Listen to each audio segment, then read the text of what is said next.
What's up, YouTube? Blue Lock Season 2 just ended, and I'm going to do a quick recap, and then I'm going to go into the next chapters, because, to be honest, after that season ended, I can't wait till the next season's animated. I gotta start reading the manga, because this shit blew my freaking mind. It was crazy. I mean, the intro of it, the training was crazy, introducing all the new characters, the new players, all the other strikers. Isagi, just Nagi Seshiro. Oh my god, Japan, I am Nagi Seshiro. What a banger moment. I mean, this season just went absolutely stupid. It went stupid, brother. I'm telling you, this is gonna go absolutely insane when season 3 is animated, and I'm gonna read the manga and catch up, and I'm gonna do kind of review, recap video, kind of just an overview of what is coming in the manga as I read it. Probably like 10 chapters at a time. This one's gonna be like 150 through 159. Quick recap over these chapters. So probably 10 chapters at a time, and then we'll go from there. So recapping season 2 real quick. The ending with Rin versus Sai, Isagi scoring his goal, Shido coming in the game and joining the U20s and being an absolute demon god. The demon wings that he had, the pink picturation of that was so beautiful, so beautifully colorized. Sai's beautiful pink flow, and the fact that Sai and Shido both have like a pink flow is probably something that's like a design choice. And then Rin with his demon mode, I mean, the eyes that he had, they were like insane. They looked like razor, like shredder blades. They went crazy. He went to his demon trance mode and he just destroyed player after player on the U20 team, and that shit was bussin'. I mean, Rin went absolutely banger mode. After he failed to score like Sai, and then he finally went crazy there at the end, and then still didn't score. And then the moment he had against Sai, where he finally beat Sai in a one-on-one that led to Isagi, and integrating that luck component into his staying back behind Aiku right out of his field of vision to where he could score that goal. I mean, that shit culminated into just a magnificent piece of animation, and just a fucking moment that had me sitting like I was in the stands screaming goal with that damn little kid in the freaking shit. Oh my god, that shit was so good. I've been tweaking about this for the past couple days. I just haven't had a chance to actually sit down and talk about it. And I've been texting my friends, and oh my god, this shit was so good. But following that and Isagi's interview, and I read a little bit of the manga just at the end there, just to kind of recap um, how the manga versus the animation played out. And in my opinion, I think that the ego talk after the game with the players was a little better in the manga compared to the animated. I think Ego just had better words that he used to describe the game and kind of like how they're going to go forward from this game and like what they used to win, stuff like that. I think Ego talked a little bit better in the manga than the adaptation to the anime on that. So coming into chapter 150 to 159, we start off with a little bit of a slice of life. Um, Blue Lock really differentiates between like you're going to get a slice of life here for a bit, you're going to get a lot of soccer play here. Maybe a small chunk of slice of life, a lot of soccer play. So, kind of like it did at the beginning of season 2, going back into a slice of life where they did their training, they're getting an opportunity to go back into their real world. They get their phones back, they get out of Blue Lock, they get a little bit of break from the soccer action, and they get to go do kind of whatever the hell they feel like it. And so Isagi ends up meeting with Chiguri and Bachira, and they go to a cafe meetup, and they invited Nagi, but as you saw, Nagi's personality has his own quirks, and he doesn't show up because he slept in, and he sends a little cute emoji, little text. I'm gonna have stuff popping up on the screen here with the panel, so I'll probably have that up right now that you can look at. But Nagi has, his own personality. Then while they're at that cafe, they see some of the like, upper class soccer players who are maybe well off, like Rayo. And so they're over there and they're talking about stocks and financials and shit like that. Just seeing how all these people who came together through soccer at the Blue Lock Project and have fought against each other, and they're really still just competing, are like kind of closer as friends, and they're interacting outside of Blue Lock, and it's just kind of a funny moment for like this slice of life. And so they see that Nagi stops by an arcade, and so all of them just go like pummel him, and they're like, "Oh man, you're not gonna be friends because you're being an idiot." And then they sit there, they hang out at the arcade. They even play with like the notion of like Blue Lock itself, where Otoya says like he's entering the flow state while he's playing the claw game, and he's gonna like get the toy. It's kind of funny. And so this all kind of culminates, and they end up going out bowling, and they see Baro there. They see Aiku getting ran out on two girls because he's cheating on each other, apparently. Go Aiku, I guess. I don't know, man. You got problems, man.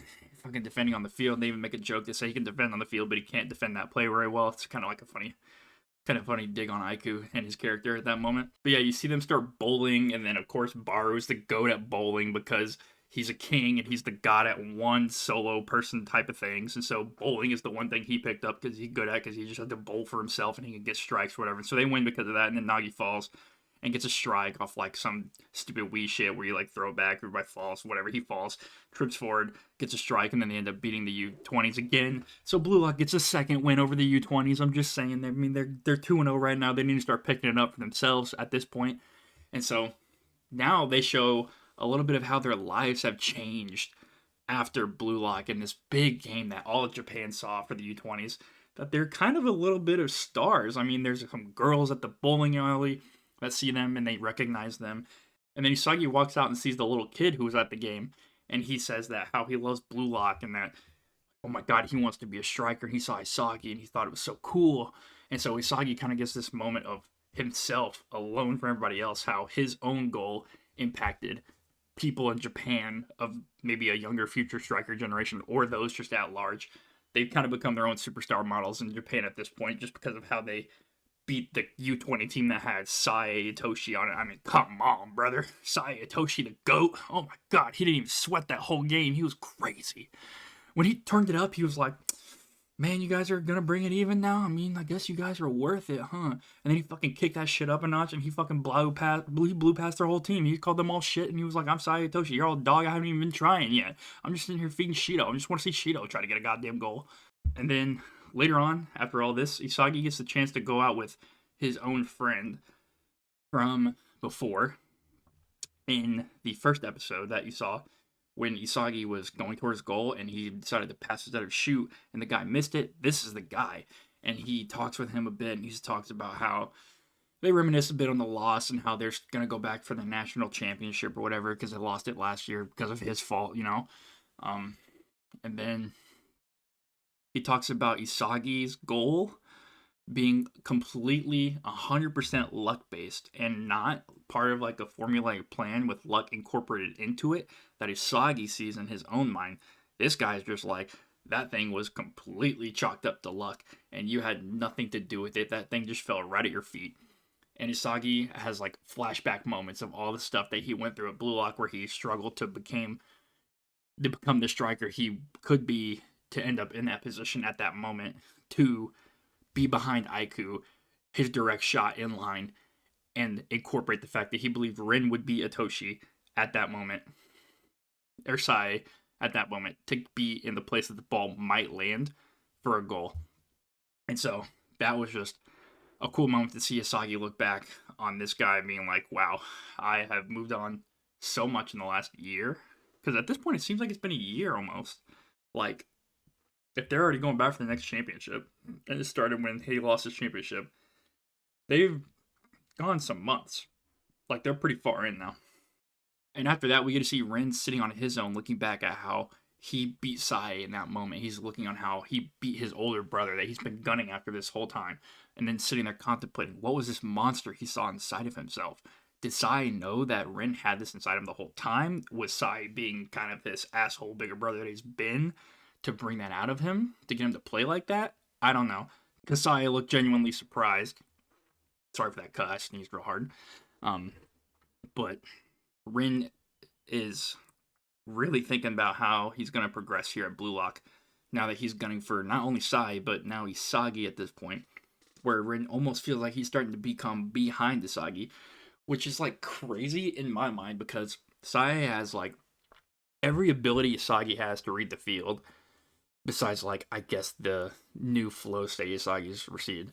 Rin can destroy one-on-ones, especially when he enters that flow state he went into. And he just has better physical abilities and shooting skill overall. There's, like, no reason Isagi should ever be better than Rin at this point. But he is, and Rin's just seeing him as a rival and, like, person to gun for now. So, I mean, like, we're getting some huge Isagi build-up, even though Isagi's not really increasing physically as much as some of the other players I think have during their time at Blue Lock. Isagi ends up going back home, talks with his parents, reflects on they would love him no matter what if he wasn't, the U20s World Cup champion striker Isagi Yoichi. He'll always be Isagi to them. And then Isagi reflects on that and thinks how he just wants to be the best no matter what. And he's going to start putting himself towards that. And he just wants to go back to Blue Lock at this point. And at this point, obviously, when he's thinking about going back to Blue Lock, they get a message that they're going to go back to Blue Lock. So they end up back at Blue Lock, and they're going, everybody together. Rin and Isagi have their own conversation or whatever. They come back to Blue Lock, and they're joined by the U20s team because Ego is now above the U20s. Since the Blue Lock beat the U20s, he got to become the kind of controller of that team as well. And so he put them into the Blue Lock project, and so now there's like double the people there. And so Ego shows that the next phase of Blue Lock is this absolutely insane idea that all the players of Blue Lock are going to work with 5 different European leagues. I mean, that is insane. Just the episode we had in season 1 at the end where they got to play against the 5 like international players, just absolutely got fucking demolished by them, was just a step in the right direction on its own for showing how much they needed to develop. But now they're going to play with these guys, with 5 of them in their leagues, and then it's crazy. I mean, it's crazy. It's crazy that Ego's getting this opportunity to just be like, you guys are going into European leagues, so choose. And so, obviously, the different leagues happen. So Nagi and Reo go together to England along with Chigiri. So Reo and Nagi are going to be on a team during this next league phase that they're in. Bachira goes to Spain because they have dribbling and shit like that. So Bachira obviously just wants to go with like that technique. Rin and Shido both end up in France. And so that's going to be interesting to see the dynamic on that team or league whenever they have to work together. So I'm kind of excited for that. I'm really excited for that, actually. Baru and Aiku end up on the same team, I guess, with Aiku's kind of solo defender, like striker mentality, and Baru's like, I'm the king, I can do everything on my own mentality, are kind of like their own different ideals. And so they both end up in Italy. And then Isagi ends up going with Germany because that's where the best striker in the world, Noel Noa, is. And so he wants to follow his champion, his rising star, his shining star that he wants to be like. And he's going to go train with Noel Noa and become the best striker in the world now. But after that, Ego reveals something even better, is that they're not going to these clubs. These clubs are coming to them. And they have 5 of the best strikers in the world. They have Noel Noa. They have the guy from France who is pretty much Mbappe. They have the guy from Brazil. And I'm pretty sure he's supposed to be Neymar. He looks a little bit more buff than Neymar, what it looked like, but I'm pretty sure he's supposed to be Neymar. But then they enter this new phase where all these masters are coming to them and they're training with them at Blue Lock and they're training with the teams. And so Isagi is now on the Bastard Munich team for Germany under the leadership of Noel Noa. It's insane. And so they're starting this new Neo Egoist League.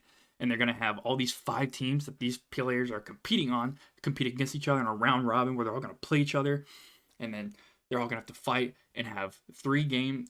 Or the games are going to be a little bit different than a regular soccer game. They're going to be sides of 11. And they're going to be 3 goals to win. And then they're going to be a 3-minute star switch-in where you take the master striker and put him on the field for 3 minutes. And I mean, that's insane that Isagi chose Germany. And they have Noel Noa, the best striker in the world, and they get to put him in on their team for 3 minutes. And if that's not like the magic you need to score 1 or 2 of the 3 goals you need, at least 1, then that's like a huge play for the game. If you can shut down those 3 minutes against one of the other teams when they have their master striker in, but you can score a goal or 2 while you have yours in for those 3 minutes, these games are going to be like lightning paced. And I think that's one of the things that Ego is looking for. He wants to see people adapt to the play like immediately. He wants to see people adapt to these different moments of play fast. He wants to see strikers develop in the next 100 days because they have 100 days until the U20 World Cup, and they're going to develop that in their environment with the Masters. That's the whole idea of bringing these players here. They have 100 days. They're going to develop extremely quickly in their striker abilities under these masters while they're playing in this Neo Egoist League. The three things I think that like inspired Ego with this style of play is that A, 3 goals to win, and incentivizes like scoring first, scoring quick, and being better. 2, it incentivizes like just a better play to watch. I guess if they were incorporating spectators into it, I don't know if they're doing that right now at the moment, but maybe like towards the end when the Neo Egoist League is kind of coming to like a bracket stage maybe or something like that later on. I don't know yet. I haven't got there, obviously, but they might have spectators for the ending of this Neo Egoist League, and that would go hard. And 3, they want those 3 minutes of the master strikers to matter a lot. Because if those 3 minutes they get in and they score 1 or even 2 goals, they could end the match in 3 minutes, and that would go stupid. That would go absolutely stupid. So those are the 3 reasons I think that this format is working for Blue Lock specifically, and the way that this is working with the Neo Egoist League. And so we go past that, and then Isagi is ranked number 1 on the Blue Lock for his state of play that he read the U20 game in. I mean, he could read the entire game. He was involved in every goal, and he's above Rin because he scored that final goal and put everything kind of on being the person, the star striker to score the game-winning goal, which is like that moment that every striker kind of looks for, is to be the star player, the one that saves the game and the one that wins the game to become the world-famous World Cup winner. And that's what Ego's looking for. And so the moment comes when all the players are supposed to go off to their teams. And so Ego introduces one player that he decided to join and is joining the German team that Isagi is on. And it's the wild card player Kunigami. And I'm telling you, he looks like a demon. He looks like a demon in this animation. And he looks like a demon in these manga panels, dude. I mean, he is just insane. And so following this, the players are immediately dumped into this physical challenge, like this obstacle course. And I'm sure when the animation comes out, this is going to be like a crazy like episode, like early. This is going to be like the 3rd episode or 2nd episode of getting the players into this physical challenge with the German team, the Munich team, Isagi, Kunigami, and it's going to be a hype moment. I don't know how much they're going to show of Kaiser here yet because they haven't showed him yet in the manga up until this point, besides the like teaser that you saw at the end of season 2 was also in the manga. But let me tell you, the end of season 2, when they showed Kaiser and his blue tattoo on his neck, and oh, the aura he had, he is such a badass. I understand why I have a friend who's like a Kaiser fanboy, because Kaiser looks fucking dope. He looks like a dope ass motherfucker. Holy shit. And so they start this battle, and Isagi goes up to Kunigami and kind of talks to him. He's like, hey, what's up, hero? And Kunigami is on demon mode. I mean, he doesn't give a fuck. He has no hero mentality. He is selfish. He is physically enabled to be better than others now because he just looks shredded as fuck. And also, he doesn't give he's just done. He has no regard for Isagi whatsoever anymore. They were like buddies coming into the end, and he was like waiting. But after Shido put Kunigami down, Kunigami is coming back for revenge, and he's gonna be a demon. He's gonna be like Shido with like black wings or something, because he just looks like he's on demon time. So they start the physical challenge, and everyone's going on ahead. The Munich players are absolutely besting all the Blue Lock players. The only person from Blue Lock who's keeping up with them is Kunigami, because, I mean, he just looks like he's at a league of his own at this point. And it's crazy that Kunigami is so much farther ahead of Isagi, like, not just physically, but, like, for everything, it seems like, because of this wildcard program, even though Isagi has been competing with the best of Blue Lock, like Rin, the top 3, the top 6 when they went into second selection, and like Nagi, Otoya, he played against those. He played against the U20 teams, he played against Saya Itoshi, but Kunigami is just still outclassing him in such a hard manner that it's crazy to think what the wildcard program was like when it was just made up of like the players that lost in Blue Lock, I'm assuming. But maybe he just like ran Kunigami through like a ballistic like training program with like some pro players, and then just like was like, here, get dunked back in there and go be better than the other guys who have been playing in Blue Lock this whole time, because you're just gonna be better anyways. I don't know. It's crazy to see the development. I don't know how he did it, but Kunigami was kind of already a beast. He was better than Isagi definitely at the start of the game in Blue Lock when it started. But Isagi had that egoista inside of him. And so Isagi ends up getting to the end of this. And during the play, you see that Kaiser finishes his run. And Isagi's like, 2/3 of the way through. And so Isagi finally gets to the end, takes a shot. And Kaiser appears out of nowhere and hits Isagi's ball away from the target. So Isagi doesn't finish the course. And then he just big dogs the absolute shit out of him and introduces himself as like the beast gunning for Isagi. And Kaiser is sick as fuck, dude. He's got aura. I mean, that picture at the end of season 2 was the start of it, but now he just comes in and big dogs him and he's like, I'm Kaiser, I'm coming to destroy Blue Lock. And he just does it with such force and with like such a show that he ends first and then blocks Isagi's ball and he's like, I've been looking for you, Isagi Yoichi. Like, he's crazy, dude. So after all this, they get these earpieces that is, from the Mikage family, Reo's family, because they're rich and they have a big company. And then so they can kind of understand everyone in the Masters. And this is really big for, like, the flow of play. Like, it's really introduced for the flow of play, because if they can't understand them, they can't play with them as well. And so that's kind of like the whole point of that, like, introduction, is that when they're playing their, like, matches between the Neo Egoist League, they got to understand their teammates. They can also understand, like, all the opposition, too, which is going to be, like, another catch that they're just going to avoid for now, because, you just gotta use the translator and understand everybody at this point.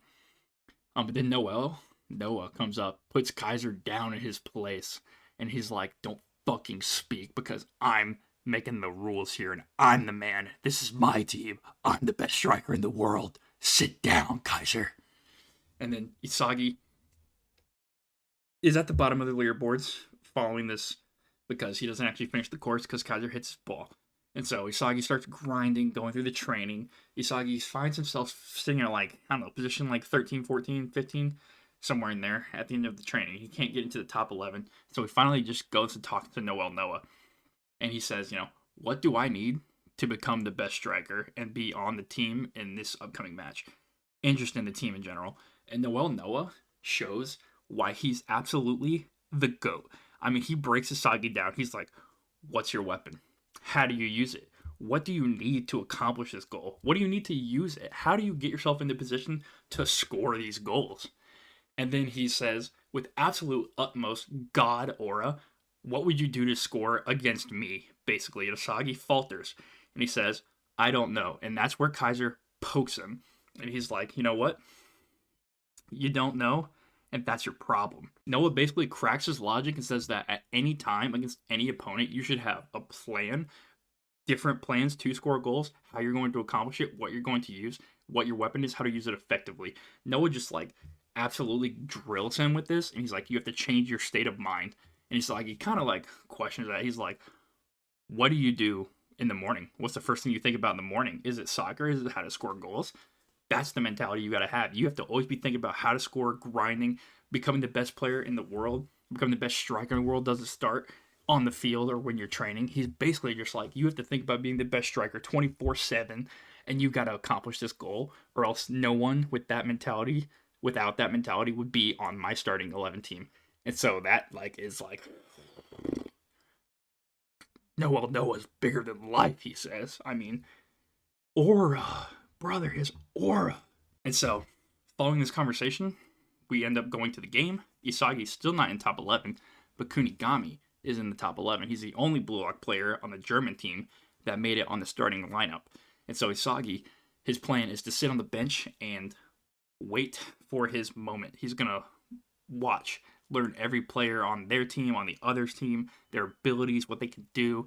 He was going to take everything into his puzzle piece making brain, and he's going to make it to where he knows what the hell is going on when he steps on the field, so that he can get in the top 11 and work with these people as he steps on the field and score a goal. He wants to have all the puzzle piece knowledge he needs, like Noel Noah said, to score a goal against anyone at any time with whatever he needs. And so the match starts, and we notice that Bachira has made it onto the starting 11 of the Spanish team.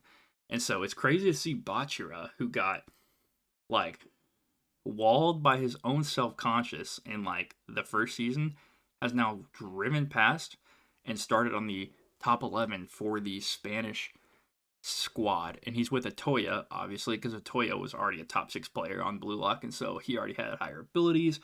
I'm sure Rin or Shido is going to start on the France team at some point. It'd be crazy to see if neither of them start, but I'm assuming one of them will and one of them won't. So it's going to be interesting to see if that'd be crazy to see Shido start and Rin not starting on the France 11. That'd be crazy. But we're not there yet. We're not there yet. And so the only player on the German 11 is Kunigami from Blue Lock. And we start the game off with Germany having the ball, the Munich team, and they move it around. Isagi sees two of the players and like their abilities, how good they are, how much of a level ahead of him that they are.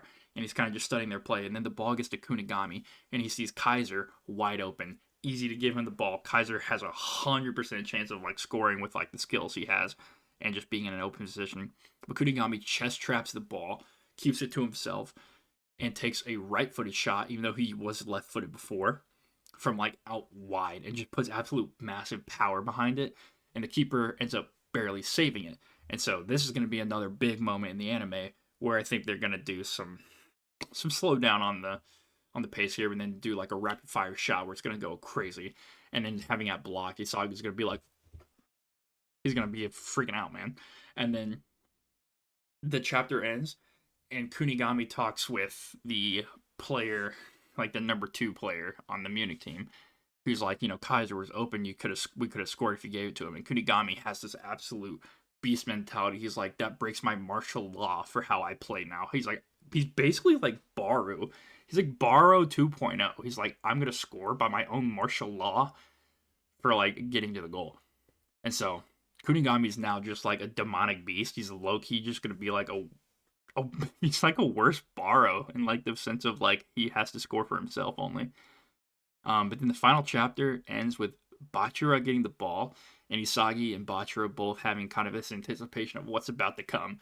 Isagi's ready to see what Bachira has done while he's training with Spain to see if he's really progressed so much that he's on the starting 11, and Bachira is ready to get into the action and show what he can do with the ball, because Bachira has special skills dribbling, and now he's on a dribbling team with the Spanish team, and it's going to be all about technique and ability. And so my thoughts of these last 10 my thoughts on these last 10 chapters is, I'm absolutely blown away. I thought we were getting hype when we got to the second half of season 2. I was like, holy crap, Isagi scored that goal. Nagi Seshiro's a god. And then we go into section 2 where they have to play the 3v3, the 4v4, and the 5v5s. And I'm like, holy crap, this is turning up so freaking much. Like, he's going absolutely crazy against Rin. These top 3 players are absolutely unbeatable. And it's like Baru becomes a god. You see this like death bones behind Baru and stuff like that. It's just like, it's all crazy. And then we get to the U20 game, and I freaking Nagi Seshiro. I am Nagi Seshiro, Japan. That moment was so god tier.